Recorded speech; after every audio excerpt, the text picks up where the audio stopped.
Want to build a booty? Want to build a butt in the comfort of your own home?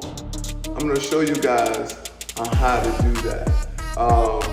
I believe, especially as a man, if it's on your body, you need to work it. So whether it's your butt, calves, your lower body, it needs to be worked. I don't care who you are. So it's super, super important that you work that. Another thing is that the reason why working your butt is so important is because it literally helps support your lower body. You know, because a lot of the times when people have lower back issues, it's because, you know, weak glutes, you know, hamstrings are weak, stuff like that. So I'm gonna show you guys on what you can do to implement that into your training, all right?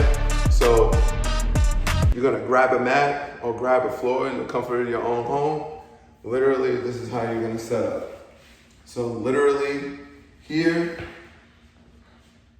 have your legs like so, and super important, when you thrust, you want to hold the contraction for 3 to 5 seconds. So when you come up, this is the movement. You're going to hold for 3 to 5 seconds, right? 1, 2, 3. 1, 2, 3. 1, 2, 3, 3. 1, 2, 3, 4. 1, 2, 3, 5. 1, 2, 3, 6. 1, 2, 3, 7.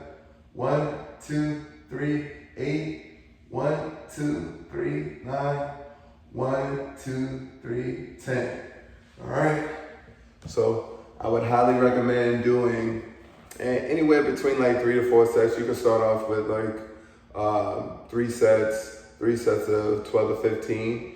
And the reason for that, because you want to feel the burn. Not only that, but as you contract the muscle, you'll start to feel your butt activate. And overall, it will have a domino effect in all of your other lifts. So even if you're in the gym, you can still do hip thrusts or glute bridges. So highly, highly recommended for anyone looking to build their butt. All right, so if you guys have any questions or any suggestions that you want to see in the next vid, let me know in the comments below. All right, until next time.